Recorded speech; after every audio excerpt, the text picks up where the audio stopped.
Astaghfirullah. Assalamualaikum warahmatullahi wabarakatuh. Alhamdulillah wassalatu wassalamu ala rasulillah wa ala alihi wa sahbihi wa mawalah wa la hawla wa la quwata illa billahi wa ba'du. Baik, kita lanjutkan kajian kita, masih membahas fikih Asmaul Husna, dan pembahasan yang tersisa pada minggu yang lalu. Malam ini kita akan membahas nama Allah Subhanahu wa taala Al-Muqit Al-Wasi'. Al-Muqit di sini diterjemahkan yang maha kuasa, Al-Wasi' yang maha luas.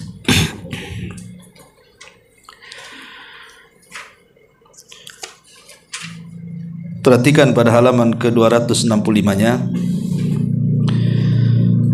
Al-Muqit disebutkan di dalam Al-Quranul Karim, tepat pada surah An-Nisa ayat 85. Man yashfa' syafa'atan hasanatan yakul lahu nasibun minha wa man yashfa' syafa'atan sayyi'atan yakun lahu kiflun minha wa kana Allahu ala kulli syai'in muqita. Barang siapa yang memberikan syafaat yang baik, niscaya ia akan memperoleh bagian pahala daripadanya. Dan barang siapa yang memberikan syafaat yang buruk, niscaya ia akan memikul bagian dosa daripadanya. Allah Maha Kuasa atas segala sesuatu.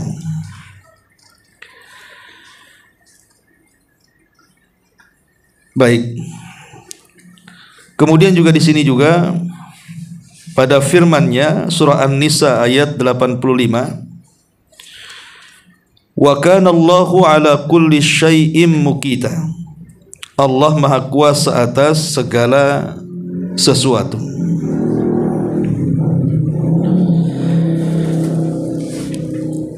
Baik, apa itu Al-Muqit?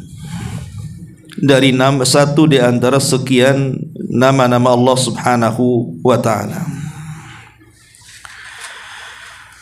Ada beberapa makna yang disebutkan para ulama tentang nama Allah Al-Muqit ini. Yang pertama, Al-Muqit artinya Al-Qadiru ala kulli syai', mampu melakukan segalanya.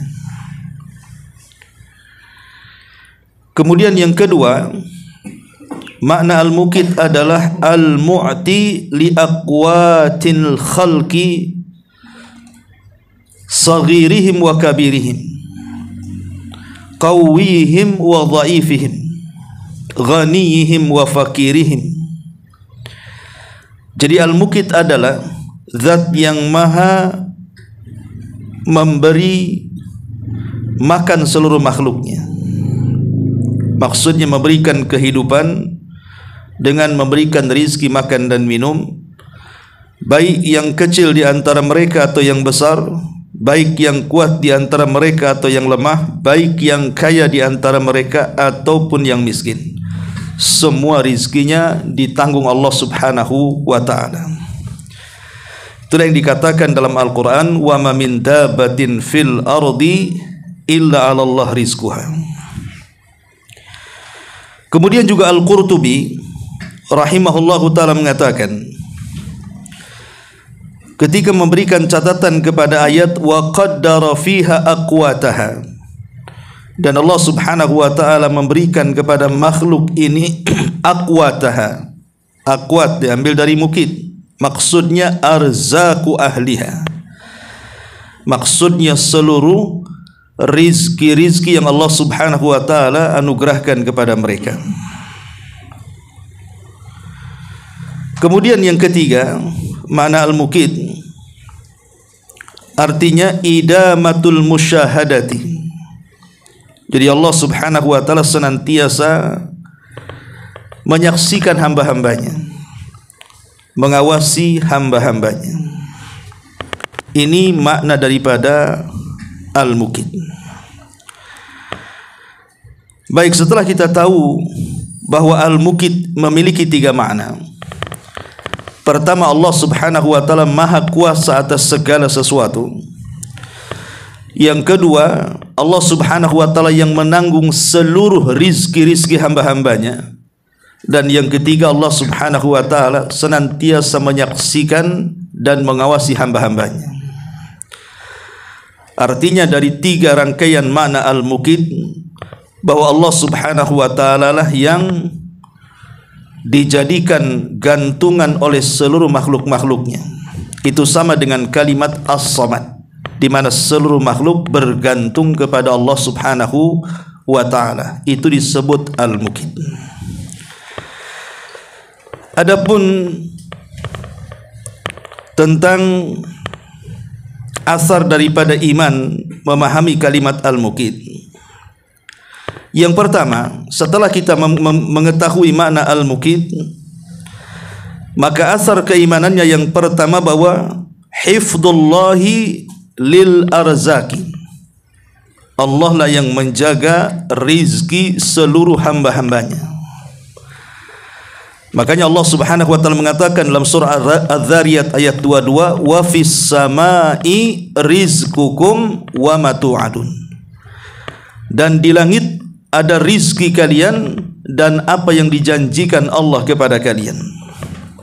Ini yang pertama. Yang kedua, imdadullahi bil kifayati. Selain Allah Subhanahu wa taala menjaga seluruh rizki hamba-hambanya, maka Allah Subhanahu wa taala pun senantiasa mencukupi dari rizki yang Allah anugerahkan kepada hamba-hambanya, di mana hamba itu tidak akan pernah terputus rizkinya. Bahkan rizki yang Allah Azza wa Jalla anugerahkan kepada hambanya tidak mungkin kurang sedikit pun. Makanya ada hadis Nabi SAW yang mengatakan Allah tidak mewafatkan seorang hamba melainkan Allah sempurnakan rizkinya. Kemudian yang ketiga, hifdzullahi lil ajsami wal anfusi. Bukan hanya memberikan kecukupan dari rizki kepada hamba-hambanya, Allah juga menjaga jasad-jasad dan jiwa-jiwa hamba-hambanya. Dengan cara apa? Ya tadi, dengan cara memberikan rizki sehingga kesehatan hamba itu terjaga. Dengan bisa makan, bisa minum, punya tempat tinggal, punya kendaraan, maka badan ini tidak susah. Coba bayangkan kalau seandainya kita ingat umat ataupun era-era dahulu penjajahan kan.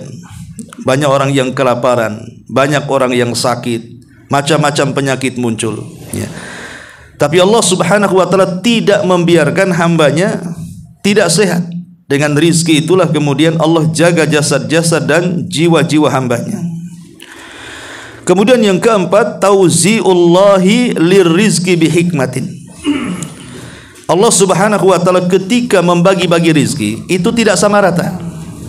Ya, ada yang kaya, ada yang miskin, ada yang susah, ada yang senang, kadang susah, kadang senang, dan begitu seterusnya. Itu semua karena hikmah yang Allah Subhanahu wa taala miliki.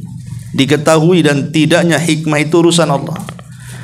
Kenapa Allah Subhanahu wa taala membagi rizki tidak rata dan berbeda-beda satu dengan yang lainnya? Tentu ada hikmah yang manusia kadang tahu, kadang tidak.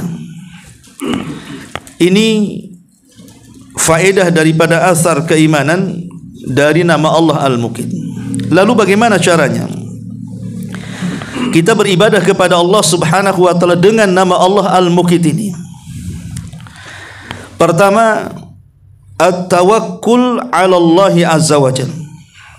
Kalau kita tahu bahwa Allah Subhanahu wa taala zat Al-Muqit yang maha berkuasa, maha memberikan rizki dan senantiasa mengawasi, maka tumbuhlah sifat tawakal kepada kita, bahwa hanya kepada Allah lah kita bergantung. Kepada siapa lagi kalau bukan kepada Allah Subhanahu wa taala zat Al-Muqit yang telah menganugerahkan seluruh rizkinya.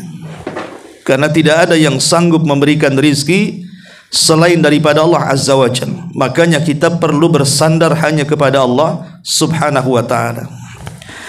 Kemudian yang kedua, cara beribadah dengan kalimat al-muqit adalah asyukru 'ala ni'ami.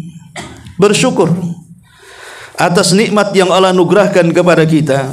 Sebab hanya bersyukur inilah kita menjaga rizki dari al-muqit. Sebab Allah mengatakan la in syakartum la azidannakum wa la in kafartum inna adzabi lasyadid. Kalau kalian syukur ku tambah. Artinya Allah akan jaga nikmatnya. Tapi kalau kalian kufur justru terbalik, turunlah azab yang pedih kepada mereka. Kemudian yang ketiga, al-i'tirafu bi fadlillahi azza wajalla. Mengakui bahwa semua rizki yang Allah anugerahkan kepada kita memang semata-mata dari karunia Allah, datang dari Allah subhanahu wa ta'ala. Kita harus akui itu. Karena ada hamba-hamba Allah yang tidak mengakui rizki itu datang dari Allah. Seperti kisah Fir'aun yang kisah Qarun yang menasabkan nikmat itu dia yang memilikinya, bukan dari Allah subhanahu wa ta'ala. Sehingga dengan lancangnya dia mengatakan innama utituhu min ilmin indi. Sesungguhnya kekayaan ini datang karena kecerdasanku. Dia mengingkari seolah-olah rizki datang karena kecerdasannya. Dia tidak tahu kecerdasan itu datang dari mana. Datang dari Allah, sehingga semua sebenarnya dari Allah subhanahu wa ta'ala. Kemudian yang keempat, cara beribadah dengan nama Allah al-muqit adalah al-karam wal-ata. Ketika kita meyakini bahwa Allah itu al-muqit, maka sudah seharusnya kita memiliki sifat karam. Sifat karam dan sifat ata, dermawan dan mudah memberi. Bukankah seluruh kekayaan yang kita miliki semua titipan dari Allah subhanahu wa ta'ala? Ya, karena kita tidak mampu untuk mendatangkan rizki secara sendiri. Karena rizki itu biadillah, di tangan Allah subhanahu wa ta'ala. Maka ketika Allah subhanahu wa ta'ala menganjurkan agar kita menolong kepada sesama, maka dalam rangka mengimani al-muqit, maka kita harus menjadi orang yang karam. Sebagaimana Allah juga karam kepada hambanya, maka kita juga harus karam dengan sesama hamba yang lainnya. Ini yang keempat. Kemudian yang kelima adalah bertawassul dengan al-muqit saat kita sedang di posisi kesulitan mendapatkan rizki Allah subhanahu wa ta'ala. Boleh jadi seseorang ingin membuka usaha, ataupun seseorang ingin bekerja, atau seseorang sedang kesulitan ekonomi, maka bertawassullah dengan nama Allah al-muqit ini, dengan memperbanyak ya muqit ya, urzuqni, wahai zat yang maha muqit, yang maha luas rizkinya kepada hamba-hambanya, maka berikanlah rizki kepadaku. Dan ini tawassul yang syar'i. Karena tawassul yang syar'i itu ada tiga. Pertama, tawassul dengan nama-nama Allah subhanahu wa ta'ala, salah satunya al-muqit, berdasarkan firman Allah azza wa jal, walillahil asma'ul husna fad'uhu biha. Allah itu memiliki nama-nama yang indah, maka berdoalah dengan nama-nama itu.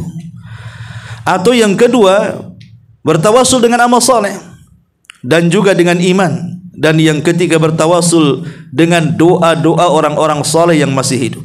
Itulah tawassul syar'i yang disebutkan oleh para ulama. Ma'asyiral muslimin wal muslimat rahimani wa rahimakumullah. Inilah gambaran nama Allah al-muqit.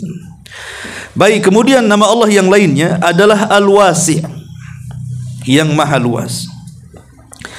Al-wasi' ini disebutkan di beberapa ayat dalam Quran. Salah satunya dalam halaman 266 Allah menyebutkan dalam Al-Baqarah 247, wallahu yu'ti mulkahu man yasha'u wallahu wasi'un alim. Allah memberikan perintah, Allah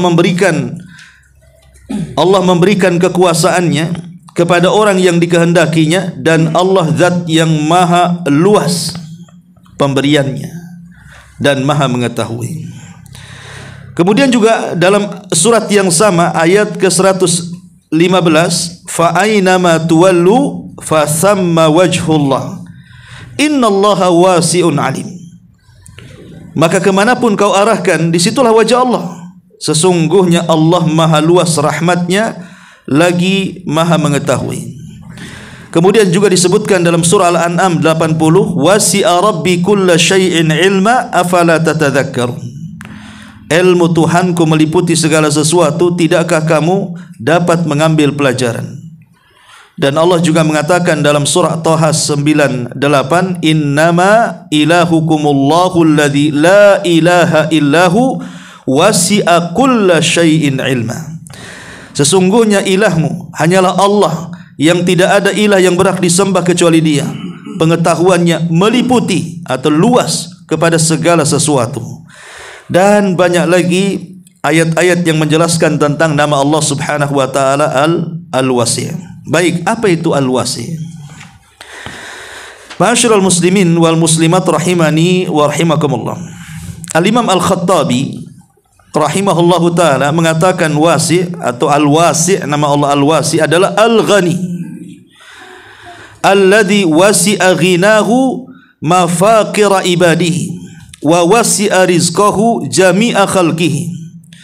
Al-Wasi' adalah zat yang maha kaya, di mana kekayaannya bisa memberikan, di mana kekayaannya bisa menuntaskan seluruh hajat-hajat hambanya. Dan Al-Wasi juga adalah yang luas rizkinya, mencakup seluruh makhluk-makhluknya. Kemudian juga Al-Imam At-Tabari mengatakan juga Al-Wasi artinya yasi'u khalquhu kulluhum bil kifayati wal ittisali wal judi wat tadbir. Artinya Allah Subhanahu wa taala meliputi hamba-hambanya, makhluk-makhluknya dengan cara mencukupi mereka, kemudian memberikan kekayaannya kepada mereka dan mengatur mereka, mengatur hamba-hambanya. Artinya bahwa di sini secara umum kalimat Al-Wasi adalah Allah yang maha kaya, kaya atas segala sesuatu, di mana kita sebagai hambanya makhluk yang fakir yang berhajat kepada zat yang maha kaya. Lalu apa saja kekayaan Allah Subhanahu wa taala yang terkandung dalam kalimat Al-Wasi? Yang pertama, si'atu judillahi wa karami. Allah itu sangat penyantun. Allah itu sangat karim. Orang zatnya senantiasa memberikan makhluk-makhluknya dengan keluasan kekayaannya, maka Dia sanggup memberikan seluruh hajat makhluknya. Sampai dalam hadis qudsi, apa yang diberikan kepada makhluknya dari kalangan jin dan manusia itu hanya seperti tetesan yang di ujung jarum yang dicelupkan di tengah-tengah air lautan. Jadi lautan itu semua kekayaan Allah. Kemudian jarum yang dicelupkan di lautan, kemudian di ujungnya ada tetesan, satu tetes itulah cukup untuk memberikan hajat seluruh makhluk yang berakal di dunia, baik manusia atau jinnya. Ini yang pertama. Maksudnya Allah itu luas karamnya kepada hamba-hambanya. Kemudian yang kedua, si'atu ilmillah. Allah juga luas pengetahuannya. Allah juga luas pengetahuannya, sebagaimana tadi disinggung, sebagaimana yang dikatakan Nabi Khidir kepada siapa? Kepada Musa, dan mengatakan, wahai Musa, kalau ilmu kita digabung, itu tidak lebih daripada tegukan air dari lautan yang diminum seekor burung laut. Jadi lautan itu ilmu Allah, sementara ilmu makhluk itu bagikan tegukan dari lautan, menunjukkan bahwa pengetahuan Allah itu sangat luas sekali. Kemudian yang ketiga, si'atu rahmatillahi wa maghfirah. Selain daripada luas juga ilmunya, luas juga rahmat dan ampunannya. Allah Subhanahu wa taala sangat luas rahmat dan ampunannya. Bahkan ampunan Allah dan rahmatnya jauh lebih luas dibandingkan azabnya. Makanya ada hadis yang mengatakan, inna rahmati wasi'at ghadabi. Sesungguhnya rahmatku melebihi jangkauan daripada kemurkaanku. Yang keempat, si'atu khalqillahi wa sun'i. Luasnya ciptaan Allah Subhanahu wa ta'ala. Artinya selain manusia, banyak makhluk Allah yang jauh lebih besar, lebih luas lagi. Seperti adanya bumi yang terhampar, langit yang menjulang, belum lagi di atasnya kursi, belum lagi ada arasnya. menunjukkan itu luasnya ciptaan Allah Subhanahu wa taala. Kemudian yang kelima, si'atu syariatillah, luasnya syariat Allah Subhanahu wa taala. Luasnya syariat Allah Subhanahu wa taala sehingga apa yang dihajatkan hamba-hambanya semua ada solusinya. Dan solusi itu ada pada syariat Allah Subhanahu wa taala yang menjadi aturan bagi hamba-hambanya. Kemudian yang keenam, juga la hududa li hadhihi sifati. Allah Subhanahu wa taala maha luas dengan seluruh sifat-sifatnya. Sifat-sifat yang tidak ada pada hamba ada pada Allah Subhanahu wa taala. Inilah di antara makna al-wasi. Jadi luas dalam rizkinya yang memiliki makna, artinya Allah itu karam, mudah memberi kepada hamba-hambanya. Kemudian yang kedua, luas pengetahuannya, ya. Kemudian yang ketiga, luas rahmat dan ampunannya. Kemudian yang ketiga, yang keempat, luas kekuasaan makhluknya. Kemudian yang kelima, luas syariatnya dan luas seluruh sifat-sifatnya, tidak dibatasi, ya. Inilah diantara makna kalimat al-wasi. Tapi kalau kita perhatikan antara dua makna al-mukit dengan al-wasi ini ada kesesuaian. Apa kesesuaiannya? Di mana Allah Subhanahu wa taala maha kuasa atas segala sesuatu dan maha kaya, sehingga seluruh hajat-hajat makhluknya bisa diberikan oleh Allah Subhanahu wa taala. Atau dengan kata lain, bahwa al-mukit dan al-wasi itu zat yang menanggung seluruh rizki hamba-hambanya. Itu secara ringkas, artinya berkenaan dengan masalah karunia dan rizkinya yang Allah anugerahkan kepada kita. Kemudian asar imannya dari kalimat al-wasi, yang pertama mahabbatullah, tertanam kecintaan kita kepada Allah. Kenapa? Karena ketika Allah Subhanahu wa taala luas rahmatnya, luas kasih sayangnya, di mana Allah Subhanahu wa taala tidak akan melihat hamba-hambanya bergelimang di atas dosa dan kemaksiatan setinggi dan sebesar apapun. Jika datang meminta ampunan kepada Allah, pasti Allah ampuni. Dari situlah tertanam perasaan cinta kita kepada Allah Subhanahu wa taala. Analoginya seperti ini. Kalau seorang anak kurang ajar dengan orang tuanya, tidak pernah berbakti kepada orang tuanya, pernah menzaliminya, pernah menyakitinya, pernah mengancamnya, bahkan akan membunuhnya. Kemudian ada penyesalan, ingin minta maaf kepada orang tua. Tiba-tiba orang tua dengan mudah memaafkan kesalahan kita anaknya. Apa tidak cinta kita dengan orang tua yang seperti ini? Lah ini kepada makhluk saja bisa tertanam seperti itu. Maka mimbabil aula, lebih utama lagi tentu Allah Subhanahu wa taala, maka halus tertanam lagi sifat kecintaan kita kepada Allah. Yang kedua, inna ta'abbuda lillahi bismi al-wasi, bahwa ketika kita beribadah kepada Allah Subhanahu wa taala dengan nama Allah Subhanahu wa taala al-wasi, artinya kita bisa menggunakan kalimat al-wasi ini sebagai tawasul kita untuk mendapatkan rizki sebanyak-banyaknya dan membukakan pintu-pintu rizki kepada kita, ya. Kemudian juga yang ketiga, bahwa beribadah dengan nama Allah Subhanahu wa taala al-wasi bisa menolak was-was daripada was-was syaitan. Karena terkadang setan itu memberikan was-was kepada kita dengan kebakhilan, dengan kefakiran, sehingga akhirnya tidak mau sedekah dan infak dan jauh daripada zakat, jauh daripada menolong orang. Kenapa? Karena tidak yakin bahwa rizkinya itu kalau diinfakkan akan bertambah. Yang ada logikanya adalah kalau diinfakkan habis, sehingga muncullah paradigma sekuler. Lah dengan mengimani kalimat al-wasi, Allah itu maha kaya.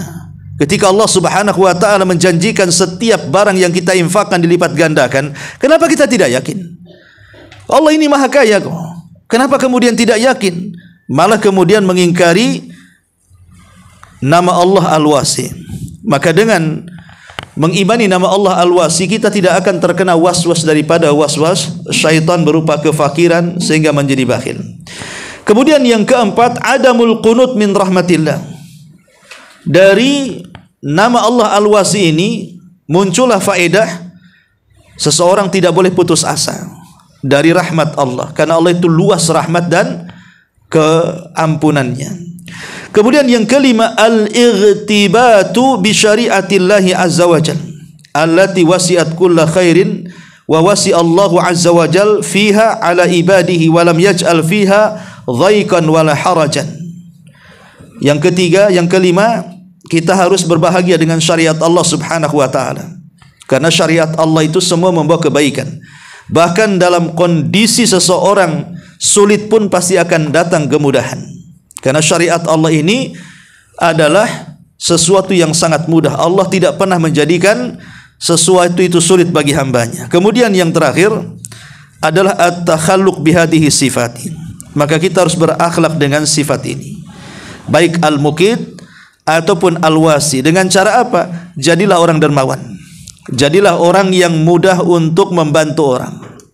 Itu diantara faedah daripada kalimat al-wasi dan juga al-muqit. Baik ya, untuk meluaskan pembahasan kita, ma'asyiral muslimin wal muslimat rahimani wa rahimakumullah, kita tahu bahwa rizki yang ada di tangan kita ini, sebutkan rizkinya apa saja, baik rizki hissi ataupun ma'nawi. Rizki hissi itu maksudnya yang dilihat dengan panca indera, itu disebut hissi, dilihat mata, didengar telinga, mampu diusap dengan tangan, ya, itu namanya hissi. Itulah yang berkaitan dengan pakaian, makanan, minuman, tempat tinggal ataupun kendaraan. Itu semua nikmat yang Allah anugerahkan kepada kita. Ataupun maknawi, seperti diberikan ilmu pengetahuan, diberikan ketenangan, diberikan kebahagiaan. Itu namanya maknawi karena tidak tampak zatnya. Ya. Lah rizki baik yang sifatnya maknawi ataupun hissi, kita harus yakin semua datang dari Allah subhanahu wa ta'ala. Maka di sini ada beberapa kaidah yang antum harus pahami berbicara tentang rizki Allah subhanahu wa ta'ala. Yang pertama, ini penting karena ini bicara tentang kaidah. Yang pertama, kita harus yakin anna arzaqa kullaha min indillahi azza wajal, bahwa semua rizki baik hissi atau ma'nawi semua datang dari Allah subhanahu wa ta'ala. Maka kita tidak boleh mensekutukan Allah dengan meyakini di sana ada zat pemberi rizki selain daripada Allah subhanahu wa ta'ala. Dari sini tertanam sebuah akidah tauhid yang disebut dengan ar-rububiyah. Karena begini, ikhwatu fillah muliakan Allah azza wa jalla, di masyarakat ketika orang tidak memahami bahwa Allah itu al-muqit, bahwa Allah itu al-wasi', ya, maka mereka akan jatuh kepada kesyirikan. Mereka menganggap bahwa selain daripada Allah subhanahu wa ta'ala mampu memberikan rizki kepada mereka. Seperti orang-orang yang yakin kekayaan mereka bisa didatangkan lewat tangkal jimat, kemudian datang ke dukun atau ke tempat-tempat keramat, ke tempat-tempat yang tidak layak didatangi, yang di dalamnya banyak setan dan iblis. Akhirnya kemudian mereka pun meyakini ada pemberi rizki selain daripada Allah azza wa jalla. Ini yang pertama, bahwa semua rizki itu datang dari Allah. Yang kedua, ya, bahwa seluruh makhluk itu bergantung kepada Allah dari rizkinya. Ingat, seluruh makhluk itu bergantung kepada Allah subhanahu wa ta'ala. Tidak ada satupun zat yang bisa digantungi dalam rizki kita melebihi Allah subhanahu wa ta'ala. Karena makhluk itu lemah. Antum kalau bergantung kepada pejabat, pejabat selesai lengser, hilang pula gantungan. Kalau kita bergantung kepada orang kaya, tiba-tiba miskin, hilang juga sandaran. Kalau kita bergantung kepada orang-orang yang sukses, para bos dan yang semacamnya, kalau mereka selesai, kita juga ikut selesai. Tetapi kalau kita bergantung kepada zat yang kayanya tidak akan pernah berhenti, senantiasa kaya, yang dulu, yang sekarang dan yang akan datang, Allah subhanahu wa ta'ala, maka apa yang kita khawatirkan dalam hidup kita? Maka kaidah yang kedua, bahwa semua makhluk bergantung kepada Allah rizkinya. Kemudian yang ketiga, ya, bahwa kita wajib mengimani bil qada'i wal qadar, dengan keputusan dan takdir Allah subhanahu wa ta'ala. Bahwa apabila Allah subhanahu wa ta'ala memberikan rizki berdasarkan takdirnya, tidak mungkin meleset. Tapi kalau Allah Subhanahu wa taala menahan rizki sesuai dengan takdirnya, maka pasti meleset. Dengan kata lain, satu dunia mau memberikan rizki kepada kita, kalau tidak dicatat di Lauhil Mahfuz, maka rizki itu nihil, tidak akan sampai. Satu dunia mau menghalangi rizki kita, tapi dicatat dalam qada dan qadar Allah bahwa kita mendapatkan rizki, maka tidak ada yang sanggup menghalanginya. Karena rizki itu tidak mungkin salah alamat. Itulah kaidah yang ketiga, kita harus beriman dengan qada dan qadar. Kalau Allah sudah takdirkan kepada hamba diberikan rizki, maka tidak mungkin meleset rizki itu, pasti akan sampai bagaimanapun caranya. Ini yang ketiga. Yang keempat, ya, bahwa pembagian rizki, annal arzak, anna taqsimal arzaki bainan nas la alaqata lahu bil hasabi wala nasabi wala bil aqli wala zakai. Bahwa pembagian rizki di antara manusia itu tidak ada kaitan dengan keturunan, tidak ada kaitan dengan hasab dan nasab, hasab ke atas, nasab ke bawah, atau tidak ada kaitan dengan akal dan kecerdasan, tidak ada kaitan dengan kedudukan dan kepemimpinan. Rizki itu biadillah. Betapa banyak orang-orang yang tidak berpendidikan mereka kaya, berapa banyak orang-orang yang berpendidikan mereka juga miskin, walaupun tidak seperti itu kaidahnya. Tetapi bahwa rizki itu tidak ada kaitan sama sekali dengan itu, murni bahwa Allah itu berikan rizki kepada siapa yang dikehendaki. Bukan karena ada hasabnya, kakek buyutnya orang hebat, bukan karena anaknya juga orang-orang sukses, bukan karena kecerdasannya luar biasa, bukan karena akalnya cemerlang. Tidak, Allah itu memberikan rizki kepada hambanya yang dikehendaki, bukan karena kecerdasan hambanya sehingga dia bisa meminta rizki sekehendaknya. Ini yang keempat. Kemudian yang kelima, bahwa Allah Subhanahu wa taala ketika memberikan rizki kepada hamba-hambanya, tujuannya satu, rizki itu sebagai penopang, agar dengan rizki itu hamba-hamba itu bisa beribadah kepada Allah Azza wa Jalla. Kenapa Allah Subhanahu wa taala beri makan kita, beri minum kita, beri tempat tinggal, beri kendaraan dan lain sebagainya? Tujuannya satu, untuk menolong kita, memudahkan beribadah kepada Allah, itu saja sebenarnya. Makanya salah satu orang yang kufur nikmat, dia tidak paham bahwa rizki yang Allah anugerahkan itu untuk menolong dia beribadah, malah kemudian digunakan untuk bermaksiat kepada Allah dan kufur nikmat. Dia tidak paham rizki diberikan itu untuk apa. Jadi rizki diberikan itu untuk menolong kita sehingga kita mudah beribadah kepada Allah Subhanahu wa taala. Sebagaimana Allah mengatakan, innama Syekhul Islam Ibn Taimiyah rahimahullahu taala mengatakan, innama khalaqallahul khalqa liya'buduhu wa innama khalaqar rizqa lahum liyasta'inu bihi ala ibadatihi. Kata Syekhul Islam Ibn Taimiyah rahimahullahu taala mengatakan, tatkala Allah menciptakan hambanya, maka tujuannya untuk beribadah kepada Allah. Tapi ketika Allah menciptakan rizki untuk hamba-hambanya, tujuannya agar mereka tertolong untuk lebih mudah beribadah kepada Allah Subhanahu wa ta'ala. Ini kaidah yang kelima. Kemudian kaidah yang keenam, ya, kaidah yang keenam, bahwa Allah Subhanahu wa ta'ala membagi-bagi rizki seperti yang saya jelaskan di awal. Ada kaya, ada miskin, ada susah, ada senang. Itu semua untuk menjalankan kehidupan di tengah-tengah manusia. Kalau seandainya semua kaya, tidak akan jalan kehidupan. Kalau semua miskin, tidak akan jalan kehidupan. Ketika ada si kaya dan si miskin, saling keterkaitan dan ketergantungan. Orang miskin butuh orang kaya juga butuh orang miskin. Berjalanlah kehidupan manusia. Roda kehidupan itu berjalan jadinya. Lah kalau semua orang kaya, siapa yang mau bekerja? Susah juga jadi kaya.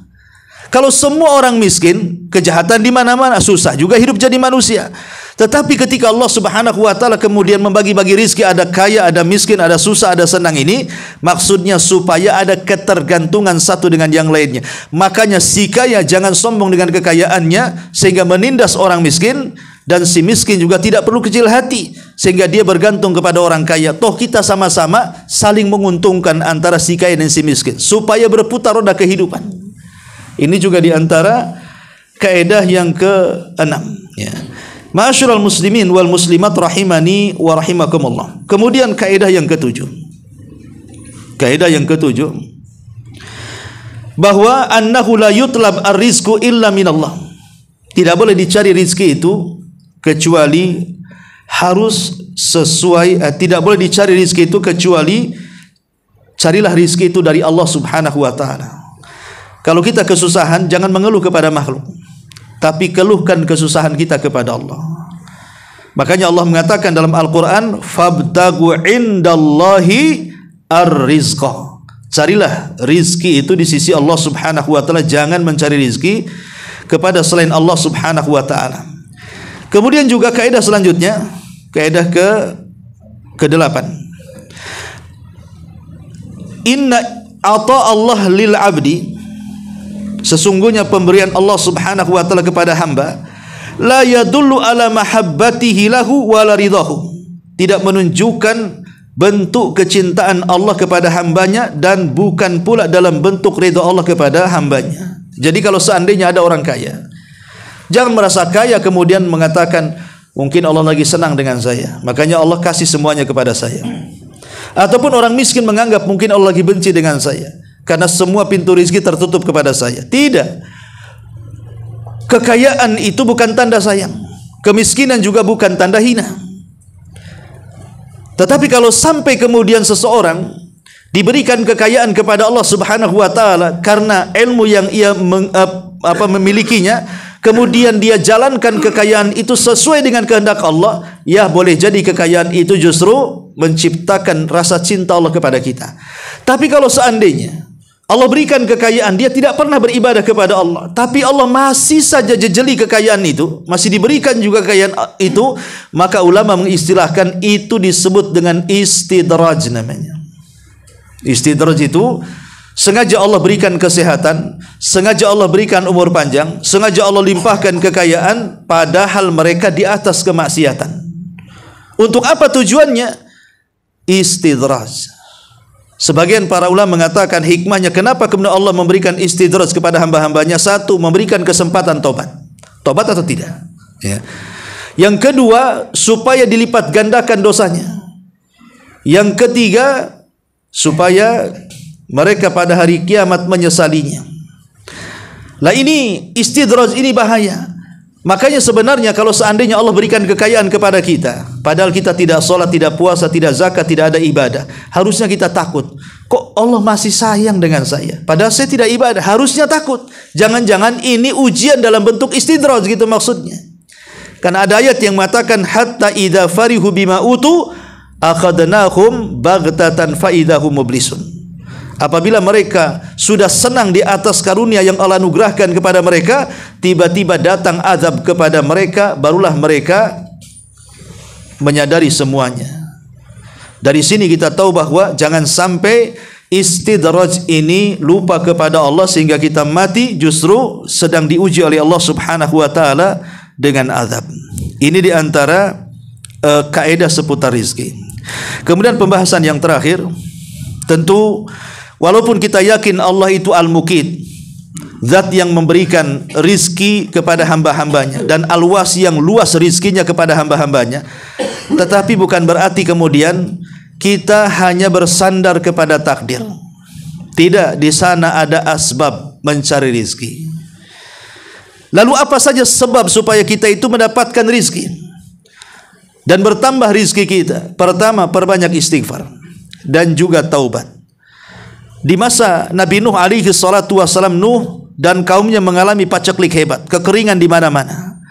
Maka Nabi Nuh kemudian menasihati kaumnya dan mengatakan fakultus taghfiru rabbakum innahu kana ghaffara yursilis samaa alaikum midrara wa yumdidkum bi amwali wa banin wa yaj'al lakum jannati wa yaj'al lakum anhara. Nuh mengumpulkan kaumnya dan mengatakan, wahai kaumku, kata Nuh, fakultus taghfiru, ku katakan banyak-banyaklah istighfar kepada Allah Subhanahu wa taala Rabb kalian, karena Dia zat yang Maha Pengampun. Kalau kalian banyak istighfar, Nuh mengatakan yursilis sama alaikum midrara, Allah akan hujani kalian dengan deras. Cukup sampai di situ? Tidak. Wa yumdidkum bi amwali wa banin, Allah banyakkan kekayaan dan anak-anak kalian. Cukup sampai di sini? Tidak. Wa yaj'al lakum jannati wa yaj'al lakum anhar. Allah suburkan hutan-hutan kalian, Allah aliri sungai dan lautan-lautan kalian. Menunjukkan apa? Bahwa Nuh memberikan solusi kalau kita ingin dimudahkan rezekinya, perbanyak istighfar dan taubat. Yang kedua, bertawakal kepada Allah. Sandarkan semua kepada Allah Subhanahu wa taala. Karena ada di antara kita ini, sering saya contohkan, orang bekerja di perusahaan, kemudian perusahaan mengumumkan akan terjadi PHK. Belum tertulis nama siapa orang di PHK, terkadang kiamat sugra sudah datang kepada kita. Jangan-jangan saya, bagaimana kalau saya dipecat? Bagaimana kalau saya dikeluarkan? Dia tidak yakin dengan Allah. Seolah-olah rizkinya di perusahaan, padahal di luar perusahaan itu jauh lebih luas lagi rizkinya. Lah itu karena tidak adanya tawakal kepada Allah Azza wa Jalla. Ingat, kalau seandainya ada orang yang dikeluarkan dari perusahaan padahal dia sudah bekerja dengan baik, harusnya dia berhusnudzon kepada Allah. Boleh jadi Allah sedang menyiapkan skenario yang kita tidak tahu. Mungkin di luar sana jauh lebih baik rezekinya dibandingkan di dalam perusahaan. Harusnya berhusnudzon seperti itu. Itulah bentuk tawakal kita kepada Allah, yang dengan itu kita bisa dimudahkan untuk mendapatkan rezeki. Kemudian yang ketiga, at-tafarruq li ibadatillahi azza wajalla. At-tafarruq li ibadatillahi azza wa jalla. Biasakan waktu-waktu luang, waktu-waktu sepi, waktu-waktu kita tidak bekerja, ya, gunakan untuk beribadah kepada Allah Subhanahu wa taala. Karena Rasul sallallahu alaihi wasallam bersabda dalam hadis kursi, "Ya ibna Adam, tafarrag li ibadati." Wahai anak Adam, luangkan waktumu untuk beribadah kepadaku. Wa asuddu faqraka, aku akan usahakan menggantikan kefakiranmu dengan kekayaan.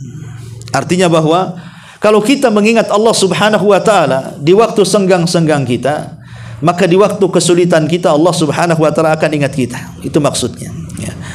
Kemudian yang keempat, yang dapat menumbuhkan rizki Allah Azza wa Jalla adalah silaturahim.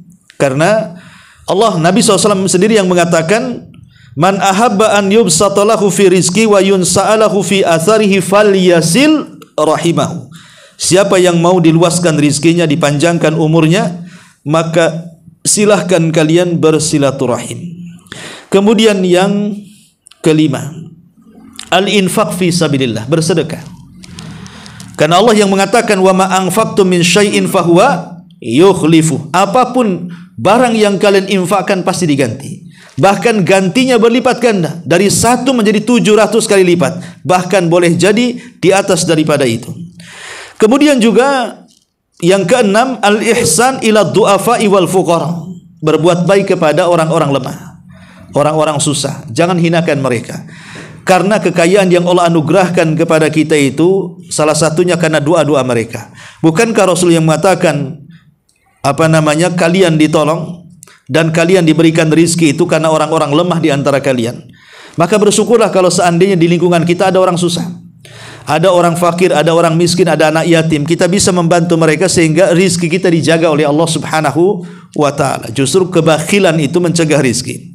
Kemudian yang nomor 7, as-sa'yu fi ardillahil wasi'ati li talabi rizki. Berjalan di permukaan bumi, berdoa saja tidak cukup, cari sebab. Bukankah bumi ini milik Allah Azza wa Jalla, dan di bumi ini tertanam rizki. Di lautan ada ikan-ikanan, di sungai juga sama. Kemudian di hutan banyak buah-buahan, dan di ladang-ladang juga sama. Banyak rizki Allah itu di mana-mana. Kenapa mesti tersempitkan dengan luasnya bumi sehingga seolah-olah susah dia cari rizki? Kemudian yang terakhir tentunya berdoa kepada Allah Subhanahu wa ta'ala agar kita senantiasa diberikan rizki oleh Allah Subhanahu wa ta'ala, tentu rizki yang halal dan rizki yang baik. Inilah di antara faedah dari nama Allah Al-Muqit dan juga Al-Wasi. Wallahu a'lam. Sebelum saya tutup, silahkan kalau ada yang bertanya.